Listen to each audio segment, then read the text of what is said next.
Bonjour. Le programme de cette semaine dit qu'aujourd'hui nous avons Michel Ravagliati. Ravagliati, c'est bien dit? Ravagliati. Et le programme dit aussi que nous parlerons de la Catalogne et du Québec, mais que ce serait injuste de parler de tout ça sans le présenter. Et je crois que la meilleure manière de le présenter, c'est de faire son éloge. Il y a de nombreuses personnes qui font des œuvres graphiques, qui font des choses littéraires, sérieuses, qui expliquent leur vie ou des faits quotidiens de leur pays, ou même comme Joe Sacco qui font du journalisme graphique en utilisant des photos. Mais je me demande s'il y a des dessinateurs au monde qui aient une sensibilité aussi intelligente, aussi douce et aussi intéressante pour parler de sa vie et de la vie des gens qui l'entourent et de son pays que Michel Ravagliati. Il a publié, merci beaucoup Michel, il a publié 7 livres. Il y en a 5 que l'on peut trouver dans les librairies, 4 dans les librairies. Les premiers sont plus difficiles à trouver, mais ils sont traduits en espagnol. Et je suis désolée, mais le travail de Ravagliati, les histoires de Paul, qui en réalité sont tes histoires, Michel. Tout à fait, c'est tout à fait toi. Je suis désolée de dire qu'elles ont été éclipsées parmi l'avalanche de nouveautés que nous vivons au cours de ces dernières années. Malheureusement et heureusement, il y a tellement de nouveautés que parfois les nouveautés les plus intéressantes sont passées inaperçues. Je ne sais pas qui a eu la chance de lire Michel, mais ces livres sont une vraie merveille. On commence à les lire et puis on se dit « Oh, il parle d'histoires habituelles, quotidiennes, peut-être pas intéressantes. » Et puis tout d'un coup, on voit une série de petits détails qui nous amènent dans un monde qui est notre propre monde, même que ça se passe au Québec, au Canada, et ce monde, c'est vraiment notre monde. Moi, ça a attiré mon attention, et je parlerai d'une manière plus personnelle. Il est né en 61, moi aussi. Il avait vu passer à côté de lui des histoires fortes par rapport à son pays, le Québec, et moi aussi.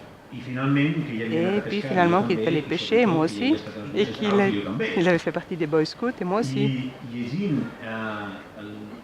Et en lisant sa vision du monde des scouts, Stephenson, Baden-Powell, etc., tous ces mythes, je me suis retrouvée moi-même avec le foulard de scout, avec la casquette, en faisant la promesse de Boy Scout.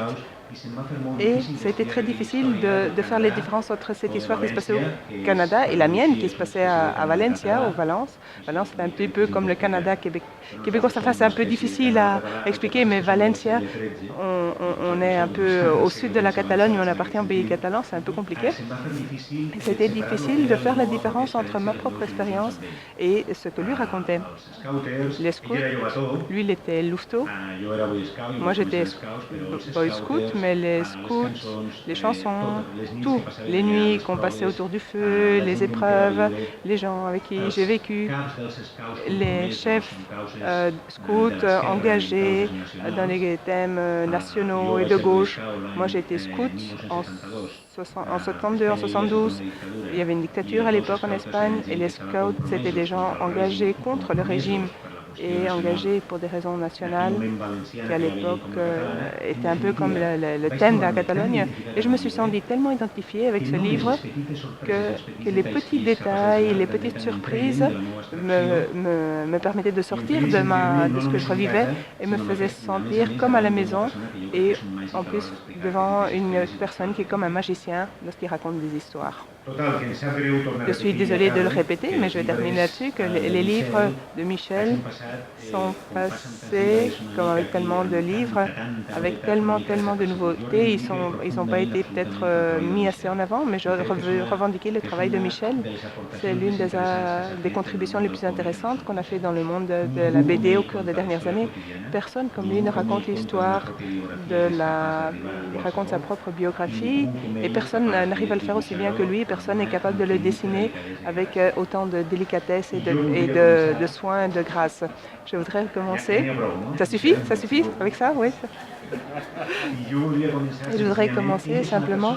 Lui, c'est une personne qui a commencé dans le monde de la BD. Il explique très bien dans Paul chez les scouts. Il a commencé dans le monde de la BD, il a abandonné, il est passé au monde de la publicité et puis il est revenu au monde de la BD. Moi, ça me rappelle l'histoire d'une autre personne qui n'était pas du Québec, mais du Canada. C'était Foster, avec Tarzan. Tu connais ce Foster-là? Hal Foster. Ah. Oui. Non, Canadien. Il est canadien. Ah, qu'est-ce qu'il a fait comme... Prince Valiant.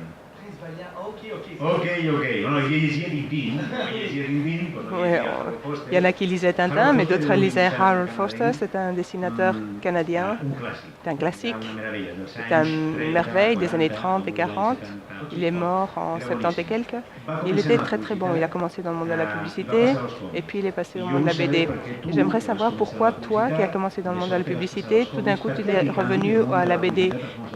Pourquoi ce changement entre la BD et le monde du dessin graphique? Pourquoi est-ce que tu as commencé, tu es parti et tu es revenu à la BD? Pour deux raisons. D'abord, je suis revenu à la BD parce que c'est un rêve d'enfance, inassouvi. C'est quelque chose que je voulais faire quand j'avais 10 ans. On réalise pas quand on est enfant à quel point nos rêves sont importants. On néglige ça. On dit, bof, c'est une lubie, c'est pas important. Je vais passer outre, ça va me passer. Mais finalement, on se retrouve à 40 ans puis on fait comme... Mon Dieu, c'est ça que je voulais faire. J'ai perdu mon temps en publicité. C'est possible de le faire. Donc, il y a aussi qu'en publicité, j'avais un sentiment d'éphémère. Tout ce que je faisais en publicité, c'était lancé à la poubelle presque immédiatement. Les campagnes de publicité, la semaine d'après, c'était plus bon. Toutes les illustrations que je faisais pour les magazines, poubelle. Je travaillais pour des journaux prestigieux, The Atlantic Monthly, Chicago Tribune. Mais en fait, c'est très peu nourrissant à la longue parce qu'on voit que ces directeurs artistiques-là sont toujours à la recherche de nouveaux matériels. C'est comme vraiment, c'est un tapis roulant de commandes, d'illustrations. Et puis, en bout de ligne, il reste rien sur les rayons, il reste rien de ton œuvre à part des DVD pleins d'illustrations faites à l'ordinateur. Il y a aussi ça que c'est que je travaillais exclusivement à l'ordinateur et puis je suis revenu à la main. Donc, tout ce que je fais maintenant en bande dessinée, c'est fait à la main avec du papier, du carton, des plumes, des pinceaux. Donc, des techniques ancestrales à la RG, trois étapes, premier crayonné, deuxième crayonné, finale. Puis je suis totalement heureux. Je peux te poser une question indiscrète? Quelqu'un qui gagne bien sa vie en faisant la publicité peut aussi bien gagner sa vie en faisant de la BD? Non. Non, en fait, c'est pas à conseiller. Habituellement, ce qui se passe, ce que je vois à travers mes amis ou les gens qui font de la bande dessinée, c'est que c'est souvent des gens, des filles et des garçons qui ont essayé de faire de la bande dessinée. Ça n'a pas fonctionné. Ils ont essayé, ça n'a pas fonctionné. Puis là, après ça, ils sont dirigés en illustration, en publicité ou en graphisme. Moi, j'ai fait le contraire. J'ai fait graphisme, publicité. J'ai gagné très bien ma vie en illustration. Il n'y avait pas de problème. J'avais beaucoup de commandes, mais c'est pas ça. C'est plus que c'est pas l'argent qui mène. C'est vraiment c'est une cloche qui sonne à l'intérieur de notre tête. À un moment donné, on n'a pas fait quelque chose dans notre vie. Puis là, c'est le temps de le faire. Moi, à 38 ans, j'ai fait un virage. J'ai jamais eu de problème avec ça, moi. Ça me fait pas peur de pas avoir d'argent, de pas arriver à payer le loyer. Ça me dérange pas. Donc, moi, ce qui m'importe dans la vie, c'est de faire ce que j'aime vraiment. Et puis, si jamais j'ai terminé avec la bande dessinée et que ça me plaît plus, moi, j'hésiterais pas à aller jouer de l'accordéon dans le métro. Je suis assez bon accordéoniste. Mais puis pour moi, ce serait un assez grand bonheur. De toute façon, ça me dérange pas. Voilà. J'ai lu que les livres de Paul au Canada ont été un vrai phénomène. Il y a beaucoup de monde qui les suivent, qui ça a vraiment causé un impact. Est-ce que tu peux nous expliquer un petit peu les effets de ces livres au Canada, quel était l'accueil, combien de personnes les suivent, parce que vu d'ici, c'est un peu loin. Et c'est ici, la situation est très différente, mais quelle était l'importance des livres de Paul en tant que phénomène sociologique au Québec? En fait, au Québec, c'est que la bande dessinée, au début des années 90, était plutôt morte. Il se passait pas grand-chose. Il y avait eu le dernier magazine de bande dessinée est décédé en 94. Ça s'appelle le journal CROC, C-R-O-C. Et puis après ça, il n'y a plus rien eu en bande dessinée. C'était, pour ainsi dire, le calme plat.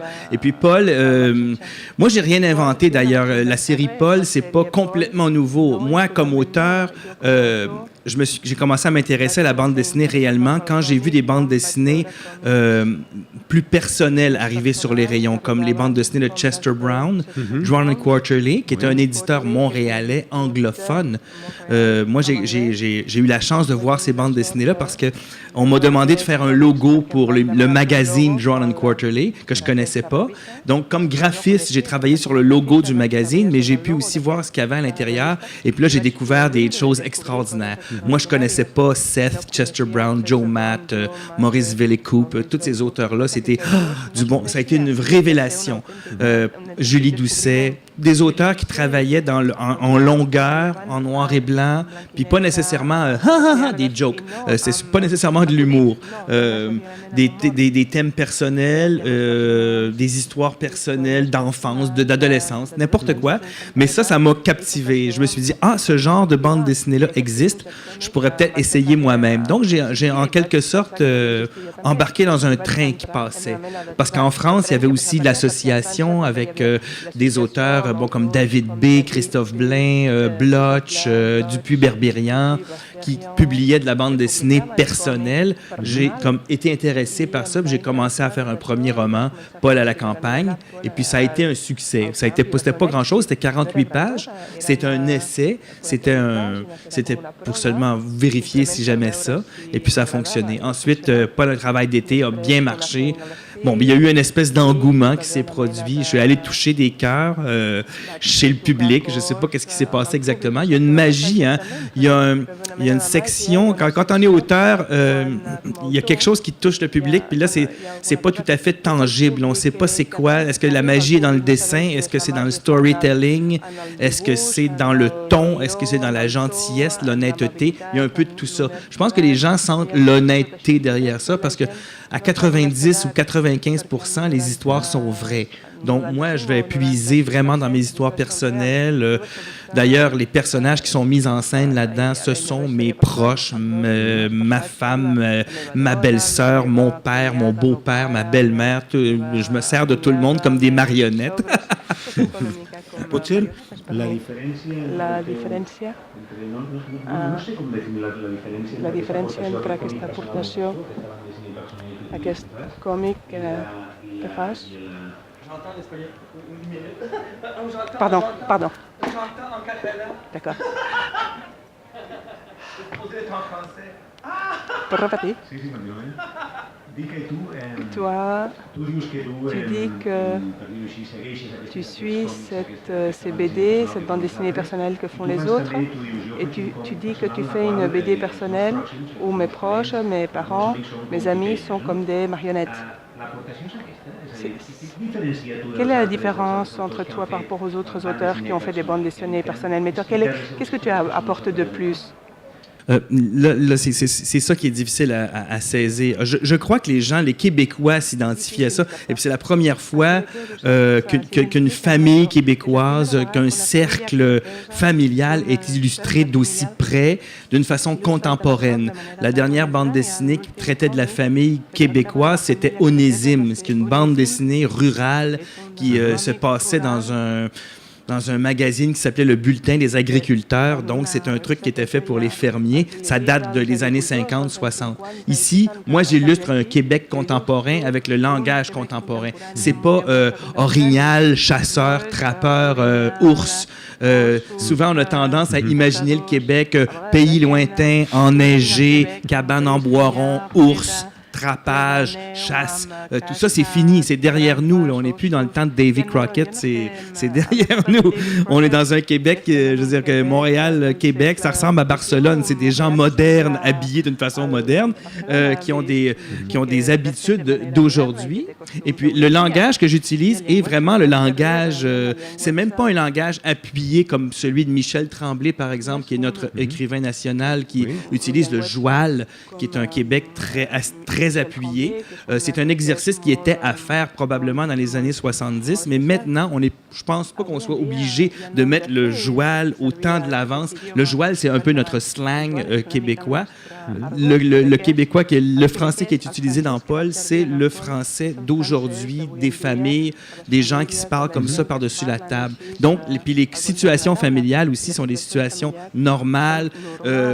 Les relations parents-enfants sont bien illustrées dans mes livres. Les blagues, les anglicismes utilisés, les québécismes utilisés sont tous très bien illustrés d'une façon normale, pas appuyée, d'une façon normale. Et puis donc, je pense que le public québécois s'identifie bien à ça. C'est nous aujourd'hui. C'est le peuple québécois aujourd'hui. C'est dommage que lorsque tu parles de langue et de français avec des anglicismes, c'est dommage. Ce qui est dommage, c'est que tu n'es pas très content avec la traduction qu'on a fait en espagnol, parce qu'ils l'ont fait depuis l'espagnol, et donc toute cette richesse de dialogue, toutes ces variations si intéressantes, on ne peut pas les voir ou on ne les trouve pas dans la version espagnole. Mais le truc, c'est que c'est très difficile de traduire du québécois vers le néerlandais, vers l'allemand ou même juste vers l'anglais. On commence par l'anglais au départ. On part du québécois, première version, on s'en va vers l'anglais, deuxième version. Déjà en anglais, tous les québécismes vont sauter. C'est normal parce qu'il n'y a pas de slang anglophone au Québec. Il y a l'anglais au Québec est le même que l'anglais à New York, à Calgary ou à Philadelphie. Donc, il n'y a pas cette saveur dans l'anglais qu'on a dans le français. Le québécois parlé est très savoureux. C'est une langue vivante, tellement amusante, comme le français du Nouveau-Brunswick, par exemple, qui est une province plus à l'est du Québec, qui est bourré d'anglicisme, qui est très, très coloré, ou le français des Haïtiens, par exemple. Ça, on le perd.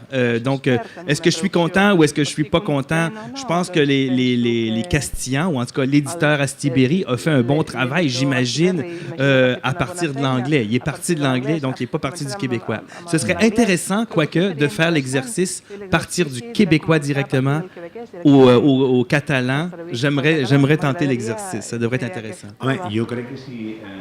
Je crois que si on le traduisait en catalan, ce serait plus facile, ce serait plus fidèle à l'original, parce que tous les anglicismes seraient des espagnolismes pour nous. Hein? Donc, une traduction du français du Québec au catalan on préfère ce jeu, là où il y a un anglicisme, nous on pourrait mettre avec un mot en espagnol, un espagnolisme dans le catalan. Mais ça dépend pas de toi, ça dépend des éditeurs d'Astibéry. Ah, mais il faudrait qu'Astibéry embarque. Moi, j'étais pas au courant de ce fait-là, mais ce serait certainement très intéressant. Si le catalan sonne, si c'est possible d'ajouter des anglicismes du côté espagnol, parce que ça, ce serait vraiment la bonne affaire à faire. Ce serait très intéressant. Un exercice certainement intéressant. Ce serait peut-être comme partir, par exemple, du français, s'en aller vers le wallon, en mettant des accents de France dedans. Ça pourrait être intéressant, ça aussi. Bon, on peut le faire. Tout est possible. Deux petites curiosités. La première, comment réagit la partie anglophone du Canada à tes livres? Est-ce qu'ils les ont ont compris? Est-ce qu'ils les ont acceptés? Est-ce que ça a eu du succès? Donc, tout d'abord dans la partie du Canada qui n'est pas francophone. Et puis en France, est-ce que vos livres ont fonctionné? Oui, oui. Je dois dire, le lectorat n'est pas aussi large en anglais, mais au Canada anglais, j'ai gagné 3 fois quand même pour. Je viens de gagner il y a 3 jours meilleure bande dessinée canadienne anglophone pour Paul Joins The Scouts, parce que le titre c'est en anglais c'est ça. J'ai gagné aussi pour Paul Moves Out, qui est Paul en appartement, puis Paul à la pêche. Donc c'est bien reçu. Les anglophones au Canada apprécient mes livres. Mais naturellement, la tradition anglophone est super-héros presque à 98% au Canada anglais et aux États-Unis. Ce genre de livre-là, c'est pas leur première lecture. Donc, la distribution reste assez confidentielle. On a des tirages d'environ 5000 exemplaires pour le Canada anglais, tandis qu'en... Perdona, i pel francès, la distribució normalment? 20 000, 25 000. Donc, par exemple, Paul chez les Scouts. Donc, c'est plus élevé. Mais c'est pas des tirages astronomiques. On n'est pas dans les grands tirages américains ni dans les grandes vedettes françaises. Mais quand même, aujourd'hui, avec toute la partition du marché, c'est très fragmenté. On n'est plus dans le temps où il y avait Franquin, Hergé puis Maurice. On n'est plus avec 3 auteurs. Maintenant, il y a beaucoup, on le sait, il y a énormément vous en parliez tout à l'heure, il y a énormément de nouveautés. Ça arrive à la brouette toutes les semaines. Il y en a qui s'ajoutent. Les libraires ont de la difficulté à tenir les nouveautés tellement il y en a, je le sais. Fait que c'est difficile de sortir du lot. Mais moi, je suis très content. Moi, mon but principal là-dedans, c'était d'arriver à faire de l'art, faire de la bande dessinée et puis d'en vivre. Donc, c'est-à-dire aller à l'épicerie, acheter de la nourriture. C'était ça le projet. Et puis, ça fonctionne. Et français? En français, même chose. Quand on va en France, on va à Paris avec mon éditeur au Festival d'Angoulême, on se rend compte que des nouveautés, il y en a des tonnes. Très, très difficile. Maintenant, il y a plein d'auteurs qui publient. Ça, c'est sans compter tous les auteurs qui font du blog, qui font des fanzines, qui font de l'auto-édition, des petits tirages à 100 exemplaires, 200 exemplaires. Tout ça, c'est énorme. Il y a énormément d'auteurs qui veulent. Il y a des écoles de bande dessinée aussi maintenant, ce qu'il n'y avait pas nécessairement tant que ça dans le temps. Maintenant, il y a des finissants en bande dessinée qui sortent des collèges spécialisés en bande dessinée. Ça fait donc beaucoup d'offres. Donc, tout ça, c'est fragmenté. C'est normal de ne pas avoir des tirages de 80 000 exemplaires quand on n'est pas sur place pour en faire la promotion. Je me rends compte qu'en gros, pour avoir un peu de succès en bande dessinée, il faut être sur place dans sa ville et puis faire de la promotion dans sa langue. Ça, c'est ce qu'il y a de mieux. Moi, à Montréal, je suis un chouchou parce que, quand on parle de bande dessinée au Québec, on m'appelle toujours en premier parce que j'ai un certain succès. Mes livres sont aussi familiaux. C'est un livre qui peut se lire c'est de 7 à 77 ans, un peu comme Tintin. Donc, ça plaît aux médias. Il y a aussi que je fais une série régulière, toujours au même format, un peu dans le même esprit. Ça aussi, ça plaît aux médias. C'est quelque chose qui peuvent facilement se cerner. Les libraires aussi aiment beaucoup ma série parce que c'est tout le même format, 7,5 par 10. Là, ici, je parle en pouces impériaux britanniques. Mais ça se place bien ça se place bien aussi en librairie. C'est une série qui a la cote, en fait, dans les médias parce que c'est facile à vendre, c'est facile d'en parler, c'est respectueux du public, il n'y a pas de sexualité, il n'y a pas de violence, c'est quelque chose qui passe très bien dans les médias. Coneixes Tu connais? C'est une série, ça n'a rien à voir avec toi, mais je te le dis parce que tu dis que tu fais une littérature intergénérationnelle qui peut être lue par n'importe quel âge et ça peut justifier son succès. Et Calvin et Hobbes aussi, il y a des gens de 5 ans ou 90 ans qui peuvent le lire. Et l'une des choses rigolotes, l'une des excellences de ta littérature, c'est qu'effectivement, je peux la lire et mon fils aussi, et mon grand-père, et ça peut nous plaire à tous. Oui, exactement. D'ailleurs, c'est la grande surprise avec Paul, parce que moi, quand j'ai commencé la série, je m'adressais à un vis-à-vis d'environ 40 ans, peut-être un homme. Je savais pas. Mais pour moi, mon lecteur cible, c'était ça.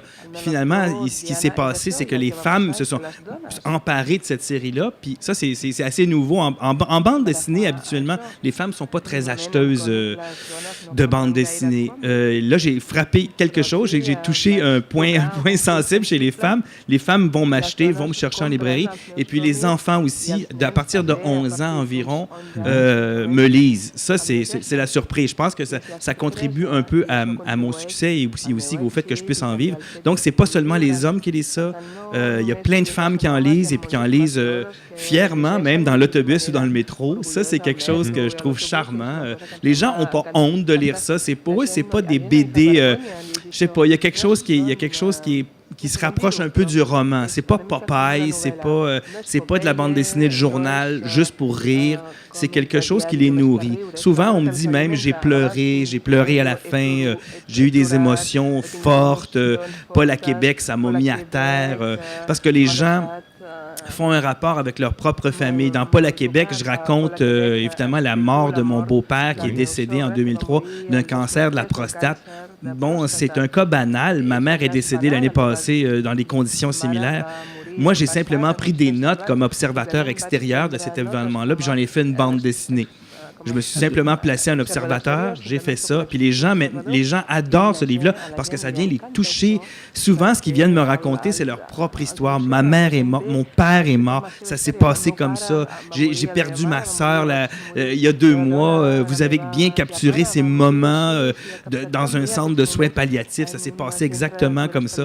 Donc, souvent, les gens ne me parlent pas nécessairement de moi. Ils ne me parlent pas de mon œuvre. Ils ne me parlent même pas de mes dessins. Ils me parlent de eux. Ils viennent me voir pour parler d'eux. Vous m'avez touché. Vous, ce que vous avez écrit, c'est moi, c'est ma vie. Est-ce que les gens de ta famille se fâchent quand ils se voient dans tes livres? Tu es, je ne sais pas comment le dire, mais tu es distant, tu es objectif et incisif. C'est-à-dire, tu es très, très, très réel. Et quand on se voit dans la glace, on n'aime pas en général la face qu'on fait. Et tes livres, les gens de ta famille pourraient finir par se fâcher. C'est vrai, oui, mais d'un autre côté, j'utilise mes personnages comme des marionnettes, mais je leur fais toujours la part belle. Donc, dans mes albums, il n'y a jamais eu de vengeance ou comment dire, si j'avais eu quelque chose contre ma belle-sœur, c'est pas dans mes bandes dessinées que je me serais exprimé sur ce sujet. Mes personnages sont toujours assez beaux, positifs. Je leur rends hommage, en fait, là-dedans. Donc, j'ai pas de problème avec ça. Il y a simplement mon directeur d'école dans mon 2e album que je tranche à la scie, à la tronçonneuse, mais ça, c'est autre chose. Avant de parler un petit peu, parce que la table ronde, le titre c'était le Québec à la Catane. Est-ce que je peux te poser une question très très brutale? Oui, ce sont mes vrais sourcils. Sí, son las mevas sellas auténticas. Qui décidera et qui expliquera ta mort?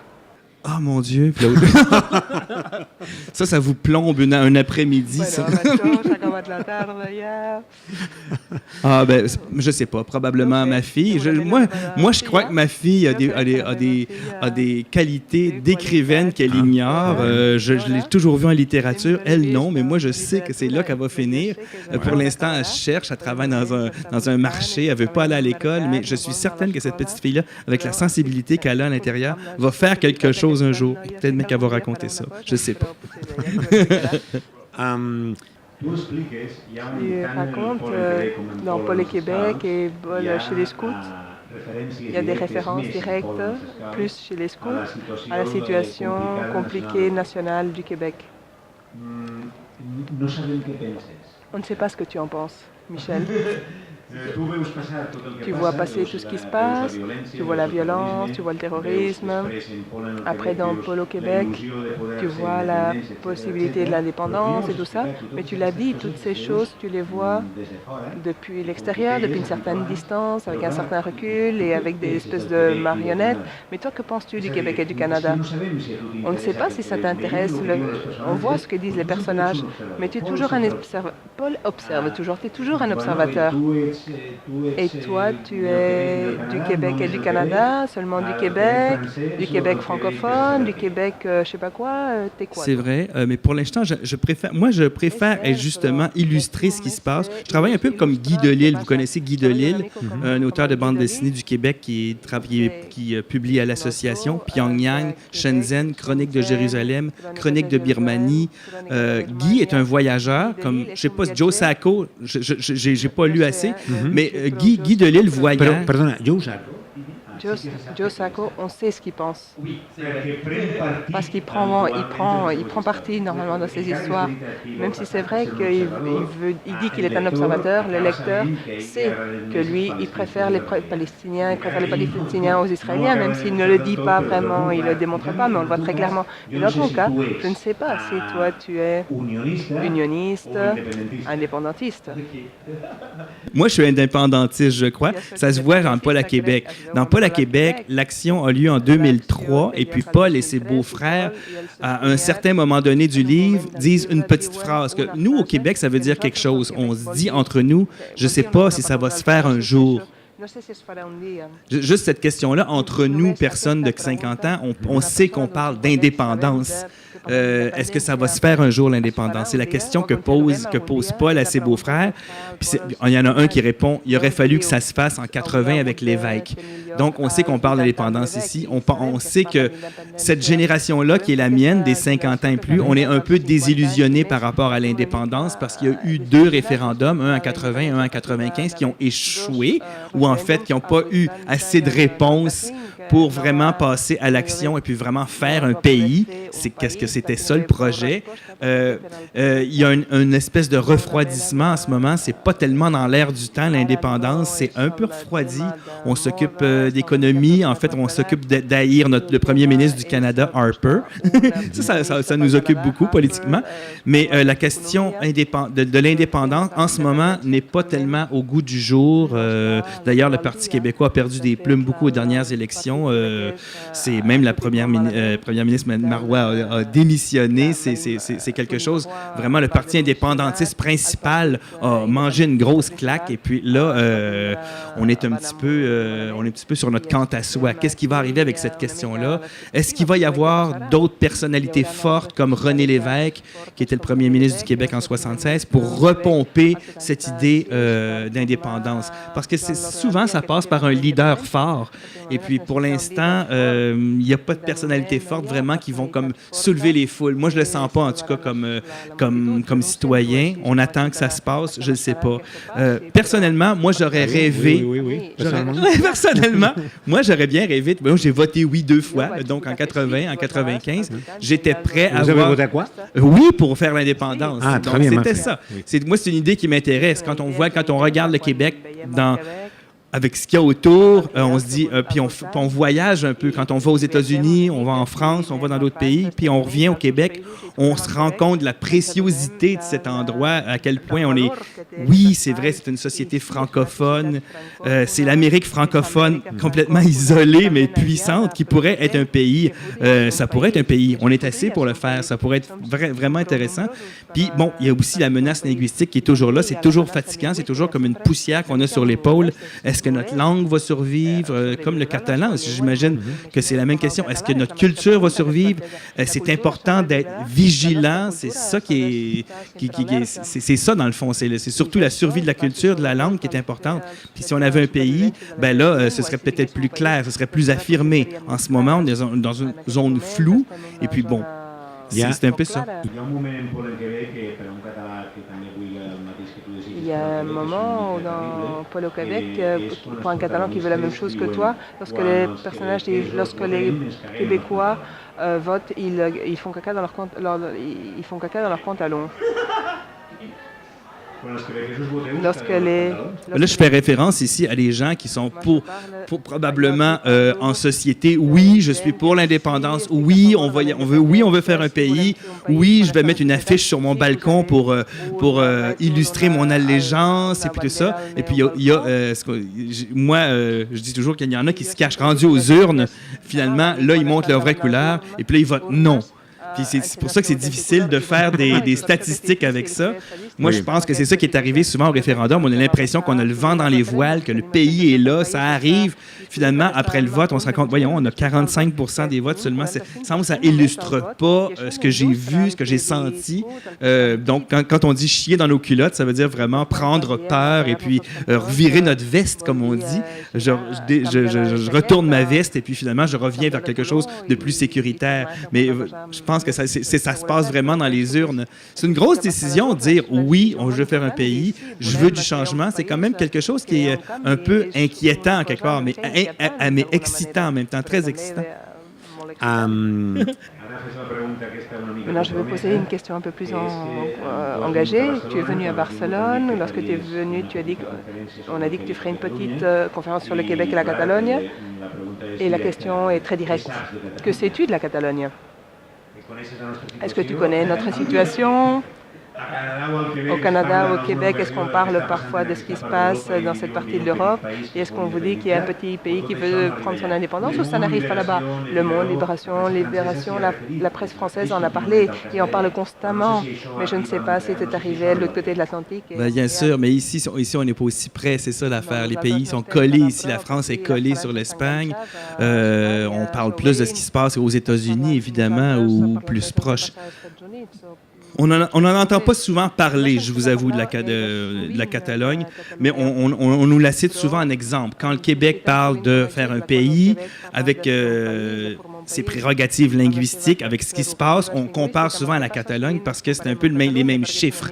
Je pense qu'au niveau 8 millions, quelque chose comme ça, de francophones, 8 millions de Catalans entourés de Castillans, 8 millions de Québécois entourés des États-Unis, du Canada anglais, 35 millions d'anglophones au Canada, 300 millions et quelques aux États-Unis. Donc, tous ces gens-là sont autour et forment une espèce de compresse psychologique, mais en même temps géographique bien visible sur une carte. Quand on regarde une carte, on se dit « Oh boy, c'est juste ça les francophones ». Puis tout le reste, c'est une masse d'anglophones oppressante. Donc, l'image est assez claire. Qu'est-ce qui va arriver? Est-ce que ce serait facile de dire on passe un petit coup de balai puis tout ça devient anglophone? Ce serait trop facile. Argent américain et puis tout ça. Dans le fond, ce serait facile de faire un système comme ça. Parce que tout est très proche. Surtout quand on visite le Canada anglais, on se rend compte que, waouh, c'est pas si loin de...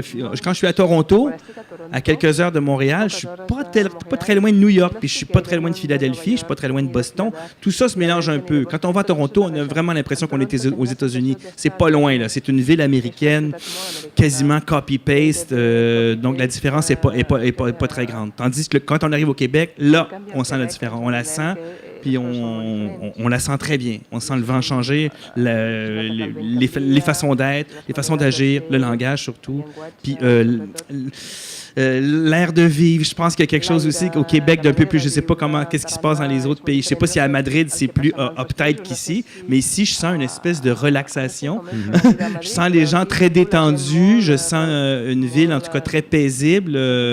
Ça me fait beaucoup penser aux Québécois. Là. Ça, j'ai tout de suite fait le rapport ce matin avec ma fille. On a fait comme, oh wow, c'est relax, les gens sont gentils, c'est cool, on se sent, en plus avec le merveilleux soleil, on se sent un peu à Montréal. On reçoit souvent ce genre de commentaires-là à Montréal. Les Montréalais, oui, c'est vrai que les relations humaines sont très faciles, on devient amis rapidement, on aime les gens, c'est rapide, on n'est pas comme en France. Bon, je n'ai rien à dire contre les Français, mais sauf que j'ai l'impression qu'en amitié ou dans le travail, c'est plus difficile en France. On sent encore une espèce de petite hiérarchie sociale de classe là, où il faut connaître un tel pour accéder à un tel. C'est une espèce de système à tiroir qu'il n'y a pas à Montréal, en tout cas. Michel, je voudrais également que les gens qui sont dans la salle puissent poser des questions. On avait dit que les dernières 15 minutes, c'est pour que les gens puissent poser des questions. Bon, je sais qu'au Québec, vous avez voté 2 fois que non. Cette année, l'Écosse également votera, puisqu'il y a eu un accord entre le gouvernement de l'Écosse et du Royaume-Uni. Mais en Catalogne, nous ne pourrons pas voter. Notre Premier ministre, le président de l'Espagne, qui s'appelle Mariano Rajoy. Qu'est-ce que tu lui dirais, toi, au président de l'Espagne, Mariano Rajoy, pour qu'il nous permette de voter et pour être comme les pays civilisés du monde, comme l'Écosse ou le Québec? Ben, je ne savais pas. Vous n'avez pas le droit de voter. Qu'est-ce que c'est? Je comprends pas. C'est très simple. Au Québec a pu décider, voter pour voir s'il voulait être indépendant. Vous avez dû changer la Constitution pour pouvoir faire ce vote, non? En Écosse, il n'y a pas de Constitution parce qu'au Royaume-Uni, il n'y en a pas. Mais le Premier ministre britannique a accepté que l'Écosse vote et le Parlement britannique aussi. Mais en Espagne, ils disent que la Catalogne ne peut pas voter par la Constitution espagnole dit que l'Espagne est indivisible. C'est un territoire qu'on ne peut pas casser. Et comme la Constitution est en vigueur et c'est la loi maximale, on ne peut pas voter. Ben là, qu'est-ce que je voulais vous dire? C'est un problème de décret de l'eau. Il faut décompartimenter ça. Si une province, au Canada, n'importe quelle province a le droit de... Si le Manitoba décide de devenir allemande, ben, ils peuvent le faire. On peut poser une question. Donc, vous, c'est simplement... Si vous ne pouvez pas poser la question, il y a un sérieux problème. Donc, je ne sais pas, casser tout, casser la FNAC. Je pourrais pas vous dire. Non, les armes, ciutadans sans armes, non. Il reste un quart d'heure, 10 minutes, un quart d'heure, il y a un micro qui circule. Donc, si vous souhaitez poser des questions, Michel. Bienvenue à Barcelone. C'est Jordi Ojeda, le présentateur de demain. Je veux vous féliciter pour votre travail. Je suis un grand fan des romans graphiques de Paul. L'une des caractéristiques que vous soulignez, à part celle dont vous avez parlé, c'est un roman graphique avec une bande sonore. J'aimerais que vous pourriez nous expliquer comment vous introduisez la musique dans le texte, dans le discours. Comment j'utilise la musique? Ben, vous l'avez vu, j'utilise souvent la musique. Oui, c'est quelque chose qui me tient à cœur. Je pense que le lecteur doit commencer à sentir ma frustration de ne pas pouvoir mettre de musique là-dedans. Parce que moi, en fait, je suis complètement satisfait avec ce médium-là, sauf pour la musique. J'aimerais pouvoir la faire entendre au lecteur. Et puis, c'est la seule chose qui me manque. Donc, j'essaie de l'illustrer. Même parfois, je mets des partitions parce que je connais la musique. Donc, par exemple, dans Paul à Québec, il y a, à la fin, il y a qu'est-ce que je mets? Il y a une chanson. Il y a des partitions pour... Voyons, c'est Ave Maria de Schubert, là, pour le père de Lucie. Donc, c'est la vraie partition qui est là, avec l'introduction et même jouée par mon chef de chœur de chorale. Et puis ça, c'est une partie de ma vraie chorale, parce que moi, je chante dans une chorale à Montréal. Donc, ça, c'est des camarades de ma chorale qui chantent. Mais bon, j'espère qu'on l'entend, mais c'est sûr, c'est imprimé sur du papier. Qu'est-ce qu'on peut faire? Mais... Bon, c'est une petite contrainte par rapport à la joie que j'ai à dessiner tout ça, parce que moi, je me sens vraiment privilégié de pouvoir faire avancer des histoires comme ça, et puis surtout d'être le seul maître à bord. Je viens de vivre l'expérience d'écrire un scénario de film pour Paul à Québec, d'ailleurs, qui va être tourné cet été. On a eu le hockey la semaine passée de la SODEC, de téléfilm, on a eu le budget, donc pour le film. Eux autres, ils ont tous les moyens. Eux, ils vont avoir tous les moyens. Ils vont avoir la musique, ils vont avoir la chorale, ils vont avoir les travelling, ils vont avoir la couleur, ils vont avoir les effets spéciaux. Ce que j'ai pas, moi. Mais moi, je suis satisfait avec le médium noir et blanc. Pour l'instant, ça va rester comme ça. Je préfère qu'il n'y ait pas de bande sonore et puis que les gens entendent dans leur tête. C'est très intéressant, la contrainte de la bande dessinée, la contrainte du livre. D'ailleurs, avec le noir et blanc, c'est intéressant aussi que les livres soient en noir et blanc parce qu'il n'y a pas de... Tout n'est pas donné, tout n'est pas gratuit. Le lecteur a encore à travailler. C'est pas tout pré-mâché, c'est pas de la nourriture TV dinner. Tout n'est pas là. Il faut qu'il travaille un peu. Il faut qu'il remplisse les entrecases, les ellipses. C'est à lui de travailler.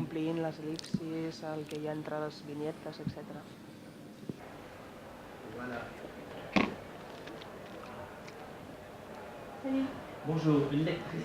Una lectora.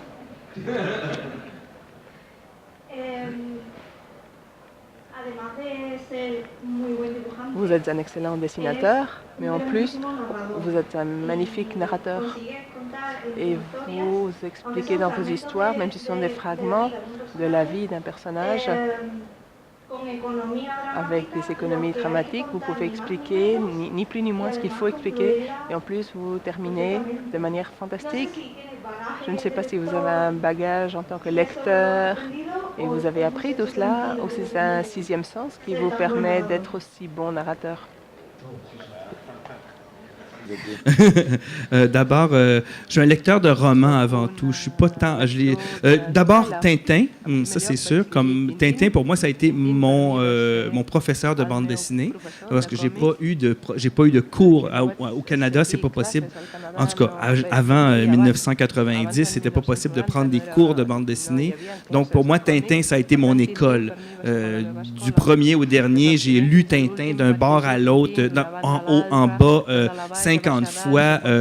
Et puis, Hergé est très généreux, en fait, en matière de technique narrative. Il a tout exploré, il a presque tout défriché le terrain pour tout le monde. C'est sûr, avant Hergé, il y avait, Alain Saint-Augan, il y avait d'autres gens qui faisaient de la bande dessinée, mais Hergé a vraiment fait avancer les techniques d'une façon extraordinaire. Là-dedans, tout est presque disponible. Comment, dans quel sens faire courir les personnages, comment réserver des surprises au lecteur, les cadrages les plus efficaces.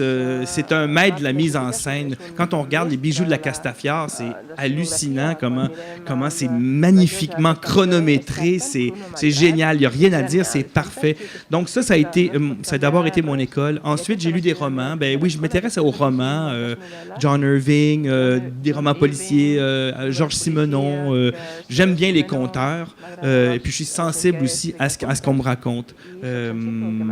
Moi, comme lecteur, j'aime avoir certaines émotions. J'aime quand il y a des fins intéressantes, des finales intéressantes. Et puis, j'aime donner la même chose à mon lecteur. J'aime penser à lui. J'aime pas ça, laisser mon lecteur avec des finales en queue de poisson qui tombent à plat. Je veux lui donner quelque chose. Je suis soucieux de son plaisir. Donc, c'est un peu ça. En étant soucieux du plaisir de notre lecteur, on a ça en tête. Quand on fait de la bande dessinée, on est créateur et lecteur en même temps. Hein. Ça, c'est, on crée, on fait de la BD, on fait des dessins. Le lendemain matin, là, on n'est plus le créateur, on est le lecteur. On est comme ça, puis on lit. Est-ce que c'est bon? Est-ce que c'est intéressant? Est-ce que j'ai du plaisir? Est-ce que c'est redondant? Est-ce que ça a déjà été dit? Est-ce que c'est pas trop long? Est-ce que c'est bien découpé? Donc, il faut toujours se placer il y a toujours cette dualité auteur-lecteur, auteur-lecteur. Il ne faut absolument pas être complaisant avec ça. Il ne faut pas se laisser de chance. Si c'est pas bon, il faut déchirer la feuille, c'est fini. Il faut recommencer. Voilà. Y a-t-il un médecin dans la salle? J'aime ça dire ça.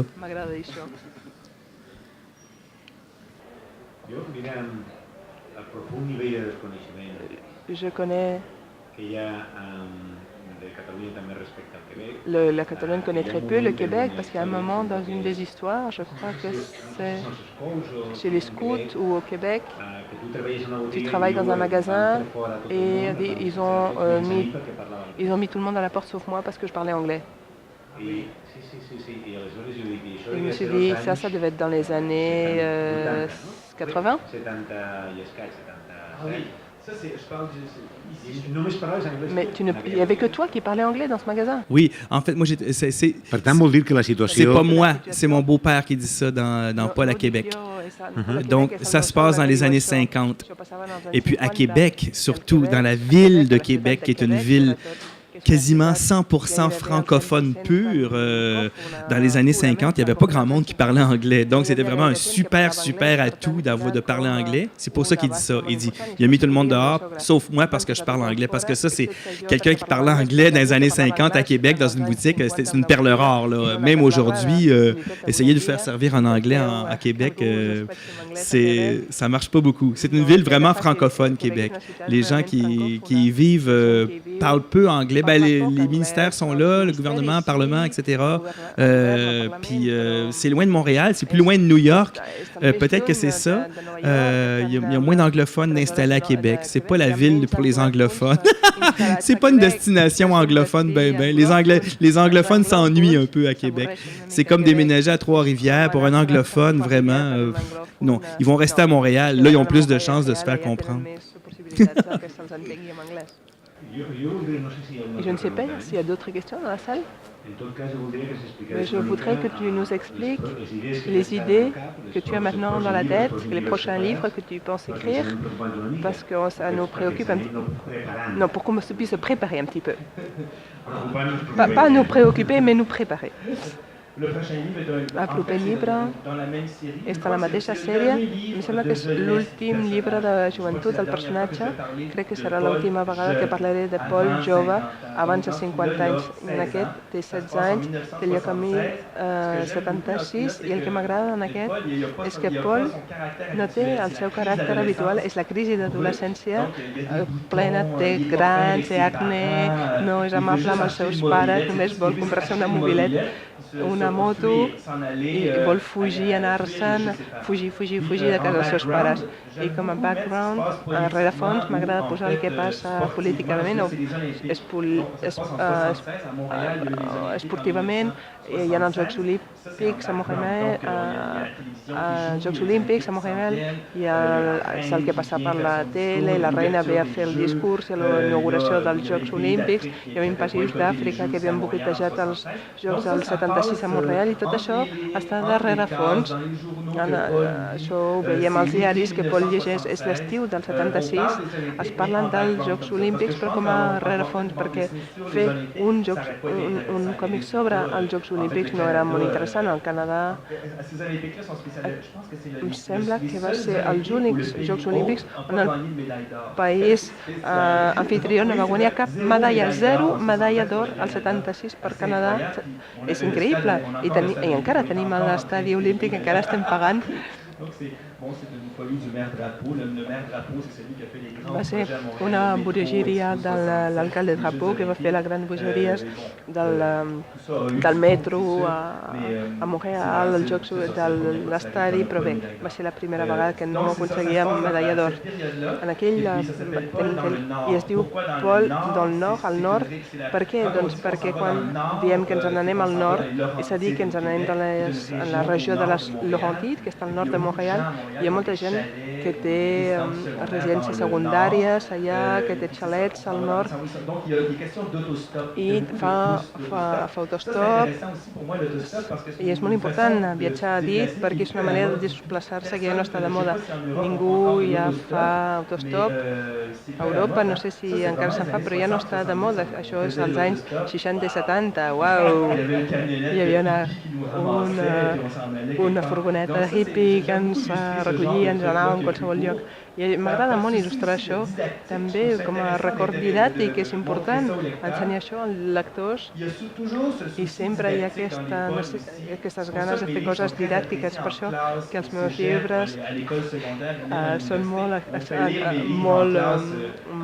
acceptats o molt apreciats a l'escola secundària, als instituts, i proposen això perquè els alumnes coneguin una mica la seva història, perquè el que explico inclou realment tot el que s'ha passat a la història, i ensenyo el Quebec en una època, el 76 era així, hi havia els Jocs Olímpics, els cadells anaven per aquí, els texans anaven per allà, amb pasta d'elefant, els joves podien anar a buscar capses de 24 i això, o molt tabac, i això era de les lleis abans de...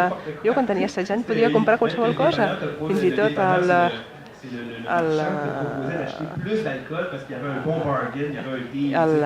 la botiga podies comprar, el botiguer et proposava comprar més de 24 perquè hi havia una oferta especial. Je ne sais pas s'il y a d'autres questions, mais je vais te proposer une histoire. C'est que maintenant on est en crise, il y a une crise au Québec, il y a une crise économique au Québec. Crise économique? Oui, je pense qu'elle est moindre qu'ici, par exemple. No és tan forta com aquí.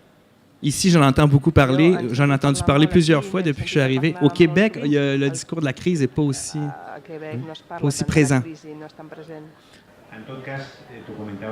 Mais je te le disais parce que j'ai l'impression que le gouvernement de la Catalogne n'a pas de ressources pour pouvoir payer des séjours à différents auteurs, mais après la crise, une bonne idée, c'est si tu es d'accord, on peut donner une bourse pour que tu puisses venir passer 6 mois à Barcelone et qu'on puisse écrire un Paul à Barcelone ou Paul en Catalogne. Oh wow, une résidence d'artiste. Ben, j'aimerais ça. Il faut que j'en parle à ma fille, par exemple. C'est long, 6 mois. Mais merci de l'invitation. Merci beaucoup. Je voudrais insister une fois de plus que c'est un trésor à découvrir.